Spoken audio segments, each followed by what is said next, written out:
할렐루야. 복된 주의 날 예배의 자리에 나오신 사랑하는 성도 여러분, 주님의 이름으로 환영하고 축복합니다. 이 예배의 자리에 우리 하나님 성령으로 함께하여 주시고 우리 모두에게 크신 은혜 베풀어 주심을 믿으시기를 바랍니다. 우리 앞뒤 좌우로 성도의 문안 인사 나누시겠습니다. 한 주간 평안하셨습니까? 하나님이 함께하십니다. 감사합니다. 오늘은 체험하는 말씀, 기도에 대해서 잠시 살펴보고 함께 은혜를 받고자 합니다. 우리가 몇 주간에 걸쳐서 이 믿음의 이 중요성에 대해서 우리가 배웠죠. 어떠한 삶의 자리에서도 평안에 이르는 길은 믿음밖에 없다는 것을 말씀을 드렸습니다. 그뿐 아니라 이 세상을 살아감에 있어서 이 세상을 이길 수 있는 힘, 능력, 파워도 이 믿음에 있음을 분명하게 말씀을 드렸습니다. 내가 돈이 있다고, 내가 지혜가 있다고, 내가 권력이 있다고, 내가 또 힘이 있다고 이 세상을 이길 수 없음을 여러 가지 예를 통해서도 말씀을 드렸는데 그게 실제적이에요. 그러나 많은 사람들이 이걸 알지 못하고 지금 추구하는 것이 돈이 있으면 행복할 줄 알고 돈이 있으면 또 이제 평안할 줄 알고 그래야 하지만 그게 아니죠. 또 지식이나 권력이나 여러 가지 힘이 있으면 내가 안전할 줄 알지만은 실상은 그렇지 못한 것임을 우리가 생생하게 지금 보고 있는 거예요.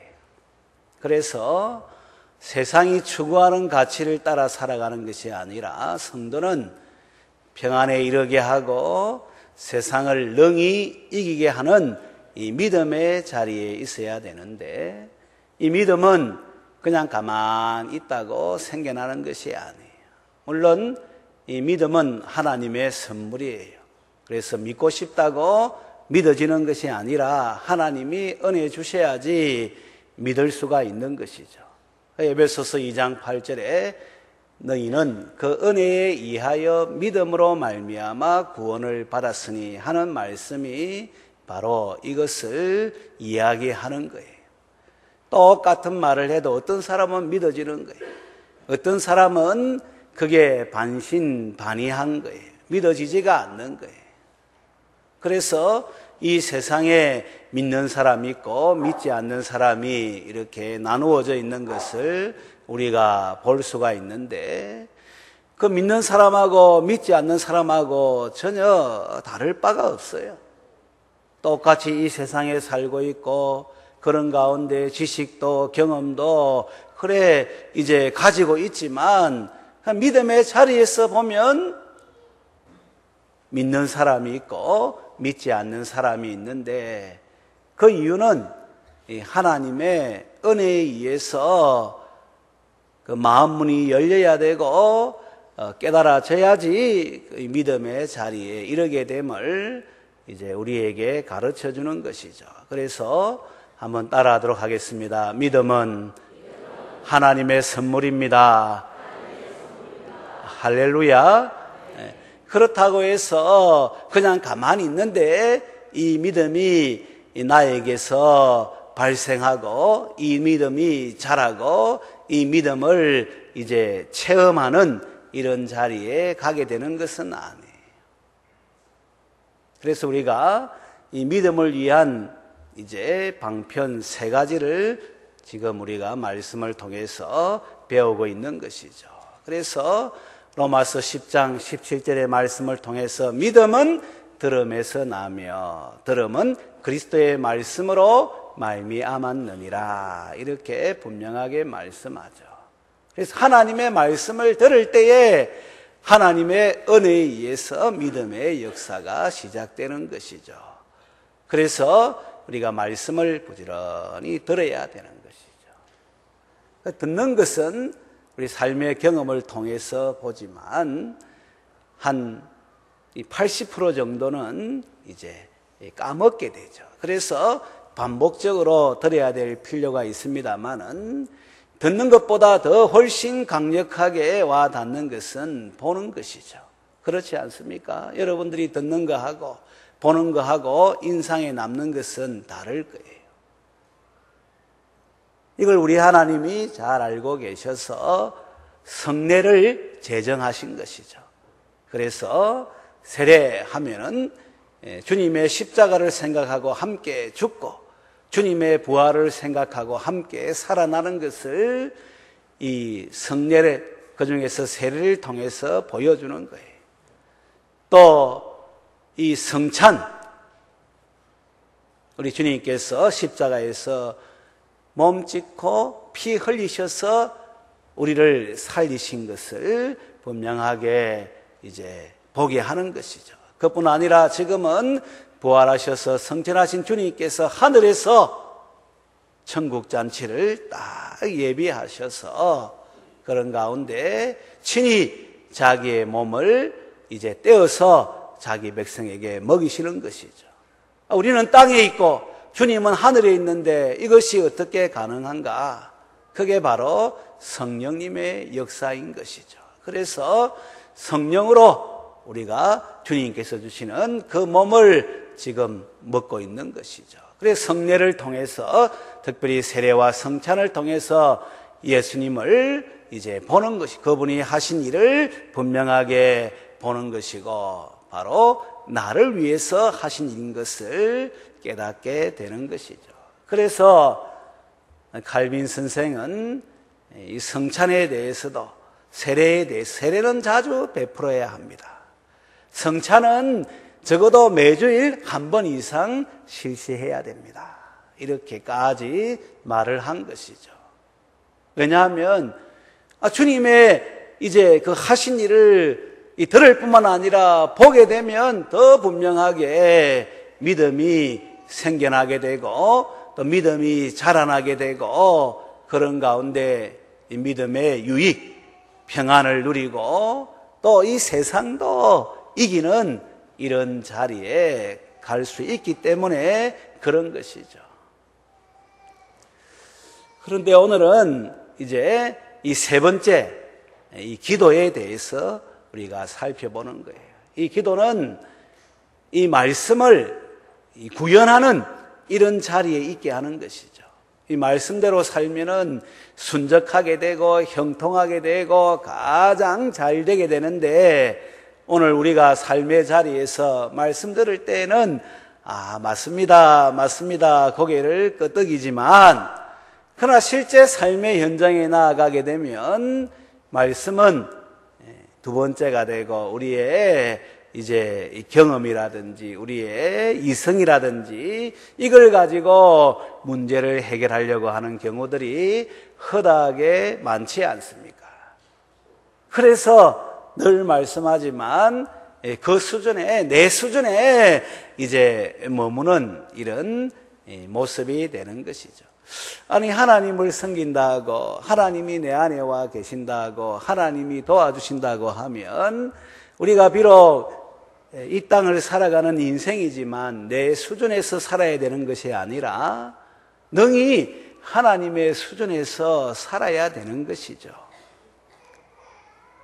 그게 바로 믿음의 그 열매로 나타나야 되는데 실상 삶의 현장에 나아가게 되면 말씀도 알고 또 성례를 통해서 더욱더 생생하게 주님께서 하신 일을 보고 그로 말미암아 나에게 유익입니다 고백하지만 이 예배당 문을 벗어나게 되고 교회를 떠나게 되고 삶의 현장에 나아가게 되면 말씀은 동떨어져 있는 이런 모습인 것을 우리가 잘 알고 있지 않습니까?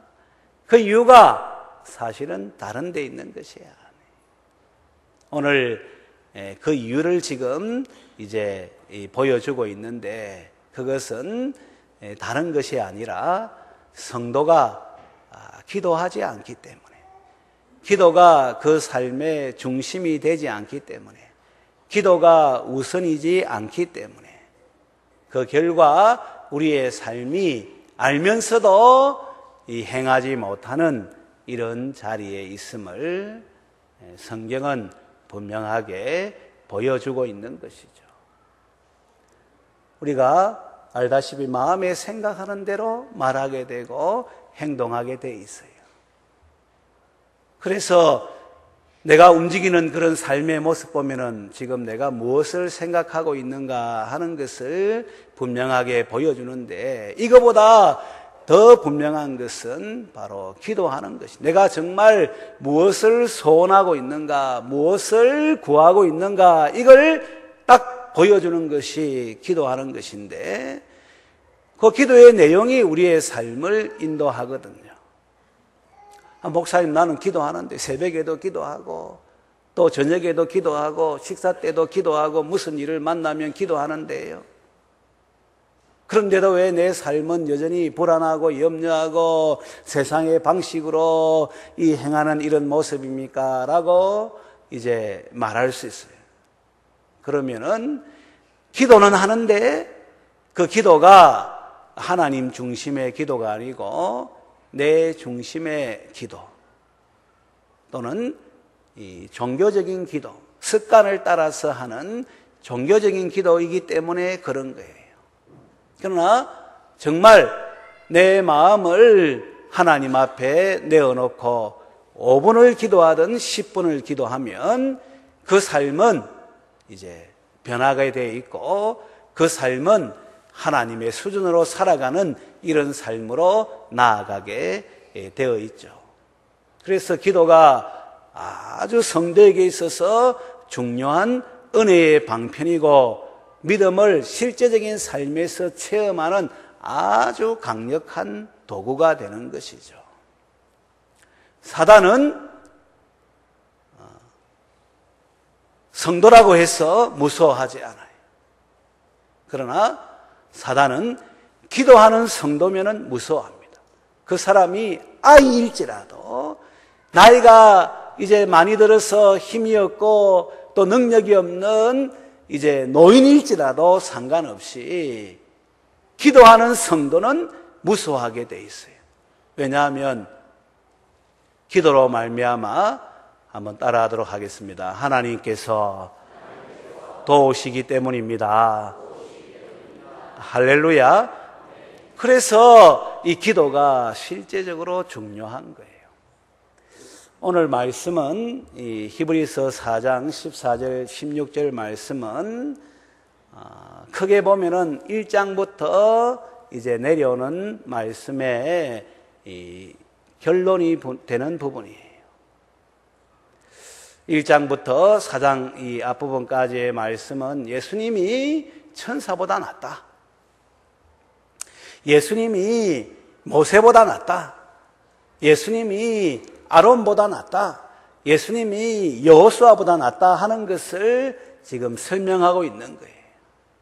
왜냐하면 이 히브리서를 제가 본문을 읽기 전에 예수님을 믿는 유대인들에게 쓴 편지가 히브리서입니다 라고 말씀을 드렸는데, 예수님을 믿는 유대인이 되고 보니까 그 삶의 자리에 이 유대교를 떠나게 되니까 핍박이 많은 거예요.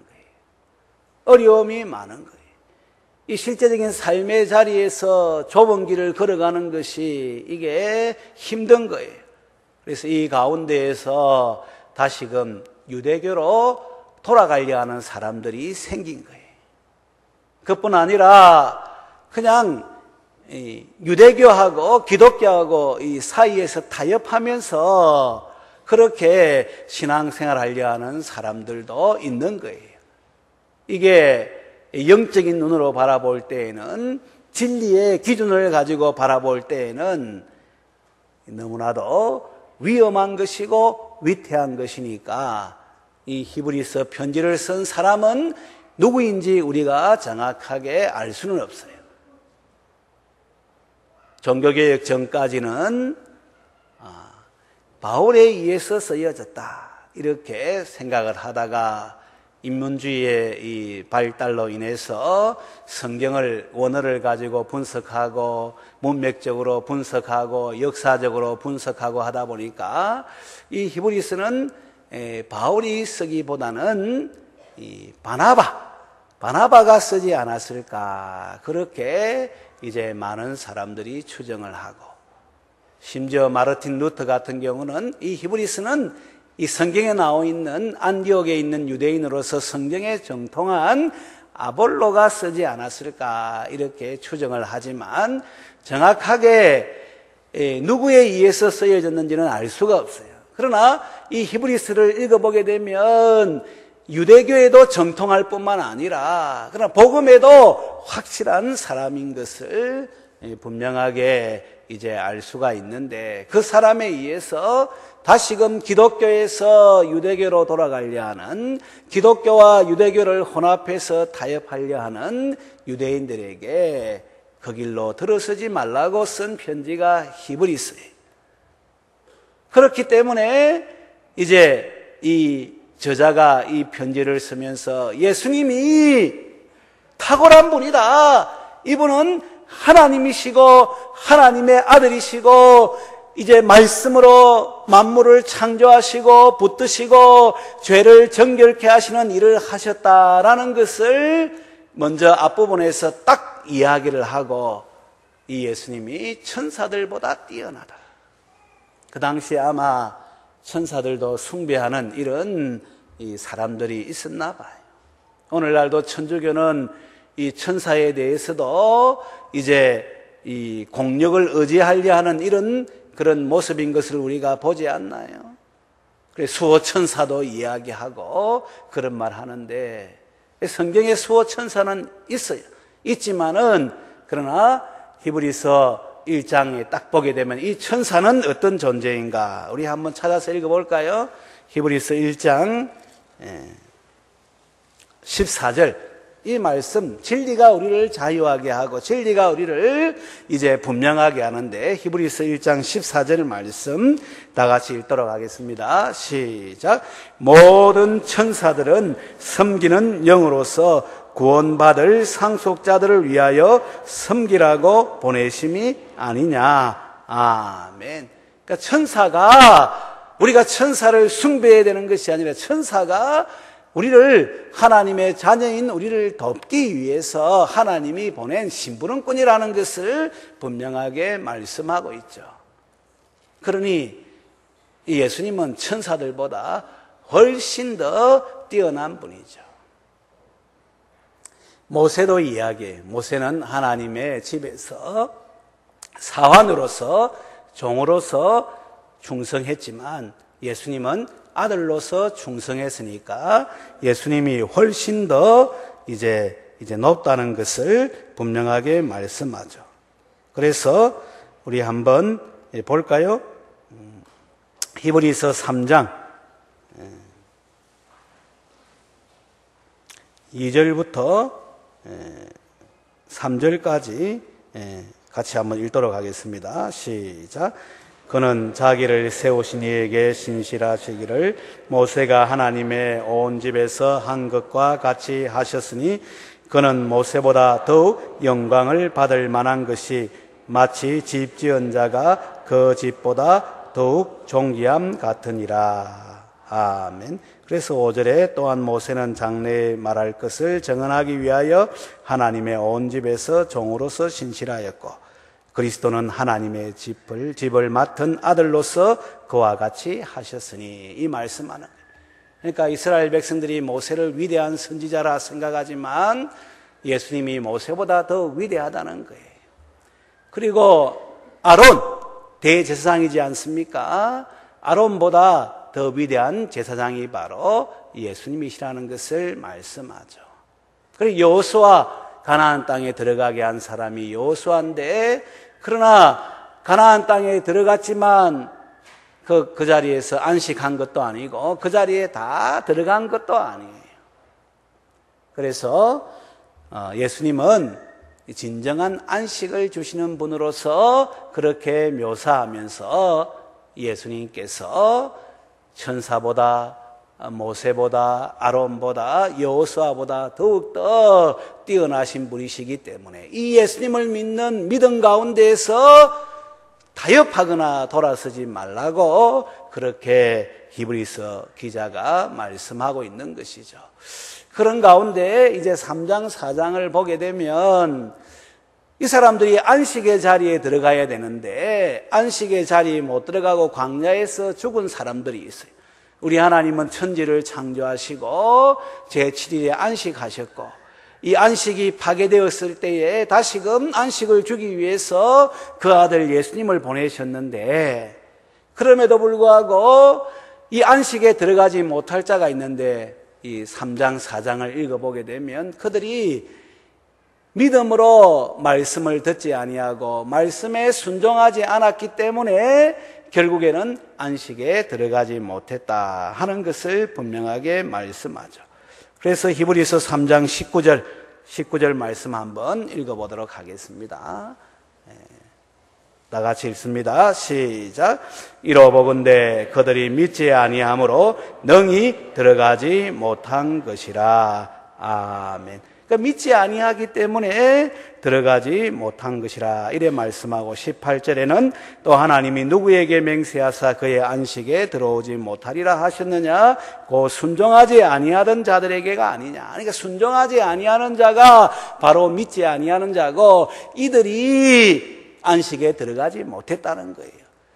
그런데 하나님은 안식 주시기를 원하고 안식 주시기를 위해서 모세도 아론도 여호수아도 세워서 이렇게 인도했는데 왜 20세 이상 된 사람들이 안식의 자리에 들어가지 못하고 또 가나안 땅에 들어가서도 진정한 안식을 누리지 못했는가?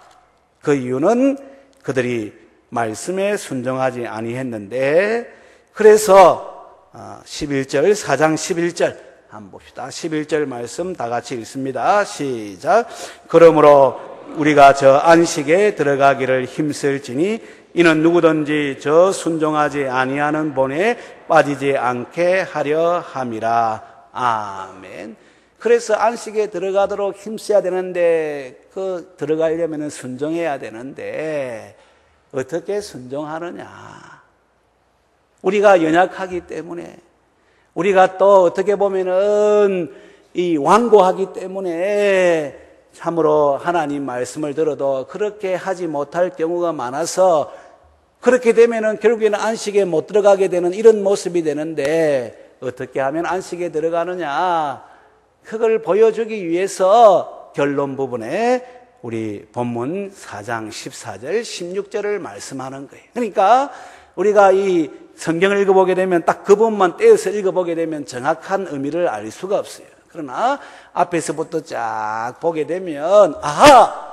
그래서 지금 이 말씀하는구나. 안식에 들어가려 하면 믿어야 되고 믿어야 되면 순종하는 모습으로 나타나야 되는데 그 믿음의 순종을 가능하게 하는 그 내용이 비록 우리가 연약하지만 비록 우리가 부족하지만 비록 우리가 때로는 고집도 있고 완고하지만 그럼에도 불구하고 믿음의 순종을 통해서 안식에 들어가게 하는 그 비결이 다른 것이 아니라 오늘 히브리서 4장 14절에서 16절에 분명하게 보여주고 있는데 이제 앞에 보면 말씀을 들었으니까 우리 함께 이 본문 말씀 다시 읽도록 하겠습니다. 시작.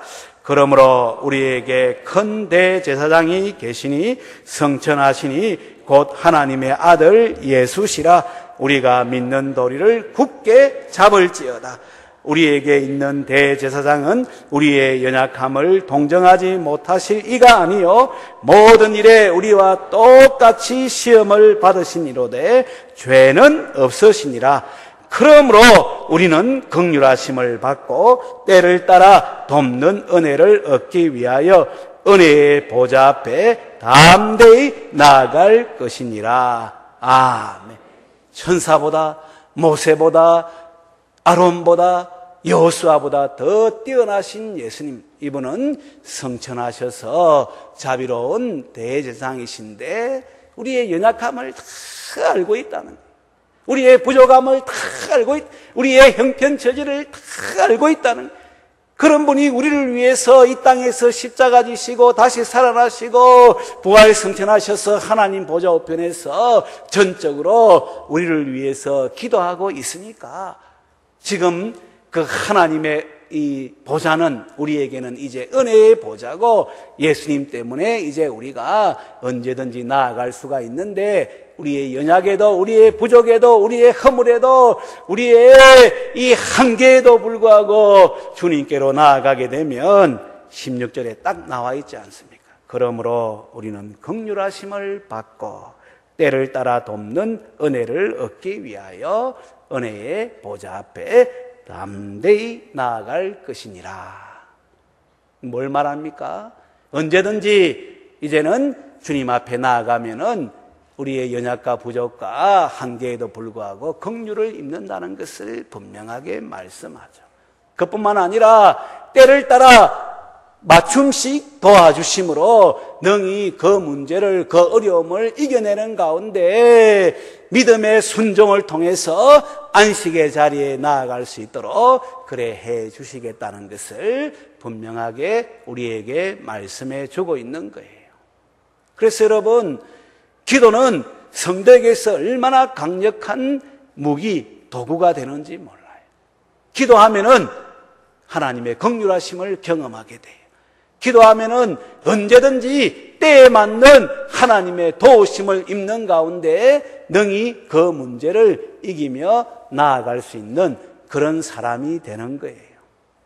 그래서 기도하면 하나님을 경험하게 되고 하나님을 체험하게 되고 결국에는 말씀을 이제 분명하게 구현하는 삶의 자리에 나아갈 수 있기 때문에 이 기도가 얼마나 중요한지 하는 것을 오늘 말씀에서 보여주고 있습니다. 시간이 많으면은 이게 지금 사실은 이론적인 그런 내용인데 실제적인 경우를 가지고 이야기해야지 여러분들이 더 와닿을 수가 있는데 시간 제약상 제가 그렇게 하지를 못했어요. 그러나 중요한 것은 기도하는 것 자체가 얼마나 성도에게 감사의 제목인지, 기도하면은 긍휼하심을 받고 기도하면은 때를 따라 돕는 은혜를 입어서 믿음의 순종을 통해서 안식의 자리에 나아가게 되고 하나님을 경험하게 되고 하나님을 체험하게 되고 그래서 우리가 이 땅에서 하나님의 백성으로 살아갈 수 있다는 것, 하나님의 수준의 삶을 살 수 있다는 것을 여러분들이 한순간도 잊으면 안 돼요. 무슨 일이 생겨나면 한번 따라하도록 하겠습니다. 기도합시다. 담대하게 하나님 앞에 나아갑시다. 할렐루야. 그러면 우리가 이 땅에서 말씀이 이루어지는 것을 보게 돼요. 아, 말씀대로 살아가니까 순적하게 되구나, 형통하게 되구나, 복되게 되구나, 하나님의 뜻이 이루어지는구나. 저는 기도하지 않는 민족보다 기도하는 한 사람이 더 위대하다 한 이 말에 대해서는 적극적으로 공감을 하고 있어요. 고 김용기 장로님, 그분의 서재에 가면은 현판이 하나 붙어 있는데 조국이여 안심하라 내가 기도하노라. 비록 60만 대군이 이 나라를 지키고 각자의 사회 영역에서 역할을 한다 하지만 우리 오늘 장로님 기도했습니다마는 이 사회가 얼마나 어수선하고 혼란스러운지 몰라요.